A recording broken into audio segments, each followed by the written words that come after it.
The Donkey Inn, a story from ancient China.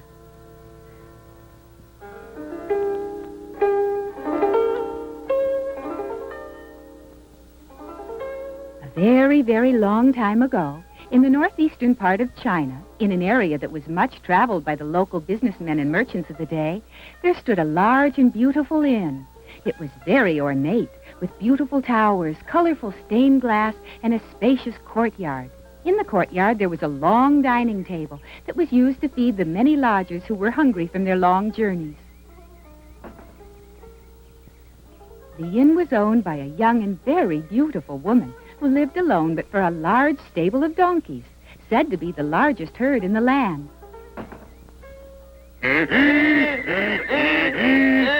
Good morning, my pretties. And how are we feeling today?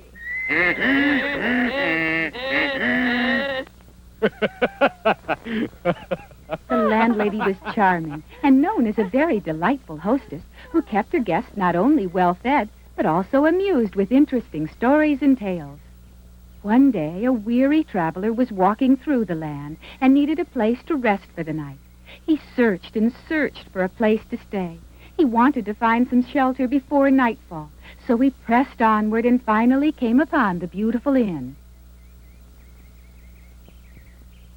Ah, just the kind of place I've been looking for. Hello? When the landlady came to the door, the traveler told her of his long journey. She listened to his story, but was worried because all of her regular rooms were already taken. But she couldn't just refuse him. You poor man. My inn is very full, but I do have a storeroom left, and I'll let you have it. Oh, great. Thank you. Thank you. And so the traveler lay in his room trying to get some much-needed sleep. He was very, very tired, but he just couldn't seem to get to sleep. He couldn't help wondering how a young girl could manage such a large and busy inn all by herself. It seemed most strange indeed. Suddenly... Huh? Huh? There was a light shining in from a crack in the wooden wall and some rustling noises. He went over to see what was happening. And when he peeked through the crack, he saw the landlady, wide awake and holding a strange green box.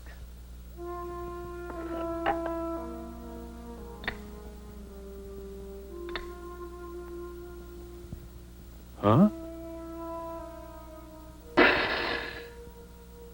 Magically, the wooden man and the wooden oxen came to life, and the little man and the oxen began to plow the bedroom floor right before the traveler's eyes.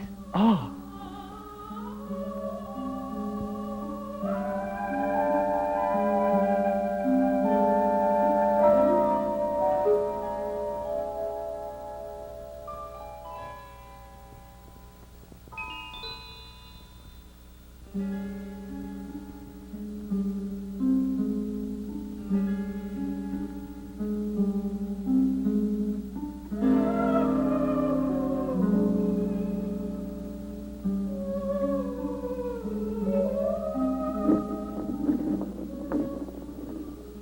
In no time, the landlady had ground the magical grain into flour. It looks like sorcery. I wouldn't want to be the one who eats that.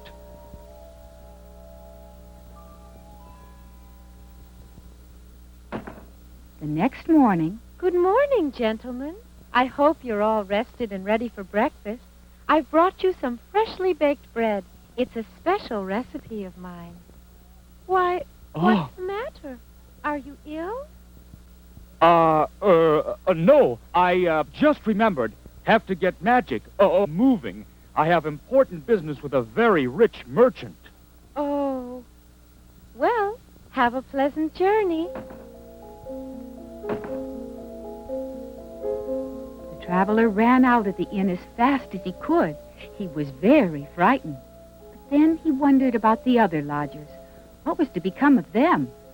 What could happen to them if they ate the magical bread? And soon his curiosity got the better of his fear, and he ran back to have a look. He just had to see, so he dropped his pack, jumped up, and peeked over the outside wall.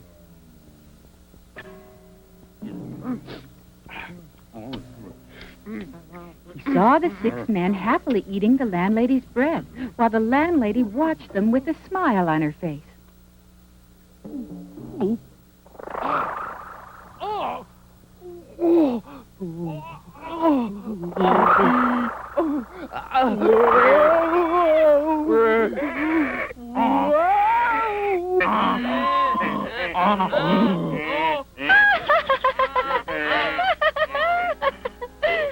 Now, all of you, quiet down and get to the stables.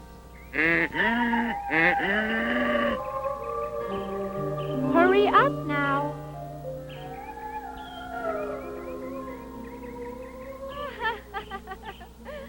Oh, how awful.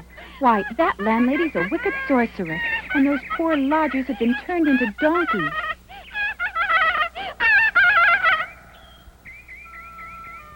Time passed, but the traveler could not forget what had happened at the inn, so he returned with a plan.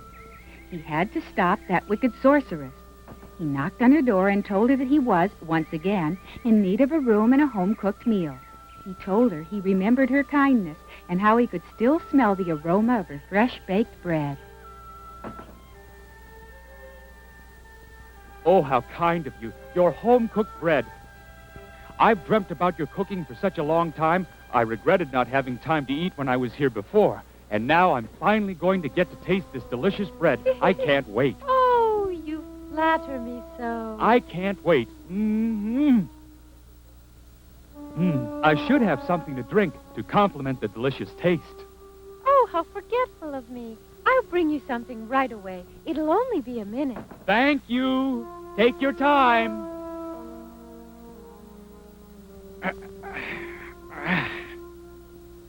You see, the traveler had brought his own bread, and he switched it with the wicked sorceress's. Here is your tea.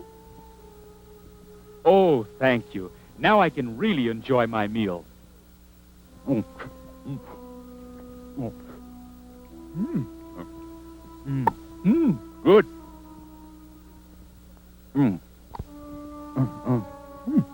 Oh, I just remembered. How thoughtless of me.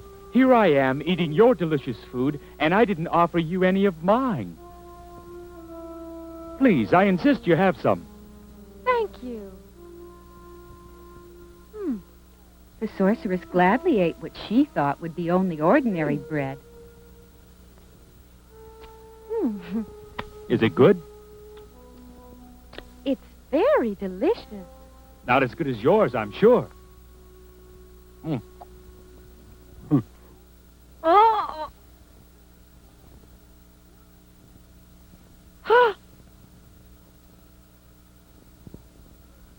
Ah!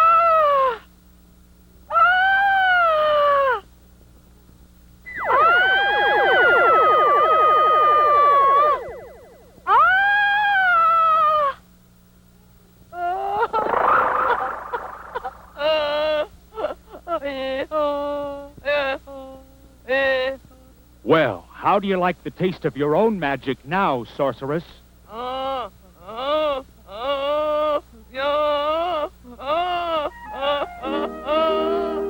plan had worked to perfection, and he had used the sorceress's own magic to trick her.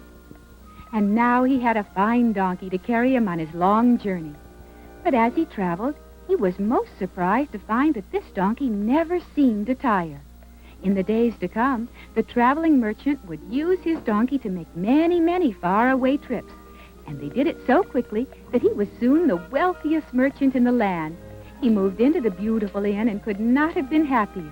But then, one day, as he was traveling to open up yet another successful business...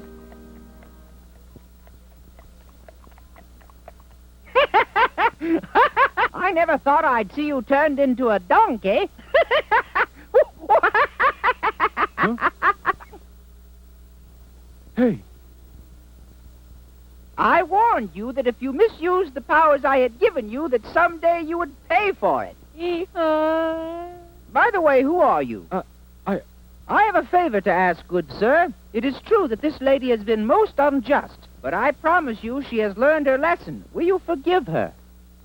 The merchant knew this strange monk must be a very powerful sorcerer in his own right. So he quickly dismounted and bowed to the monk's request. Your words are most wise, sir. Thank you. You are most kind and generous.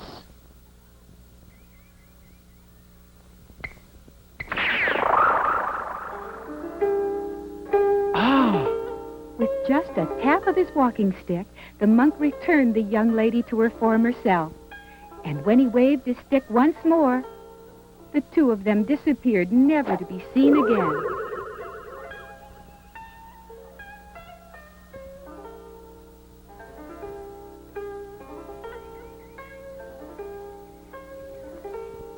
And that is the story of the mysterious Donkey Inn.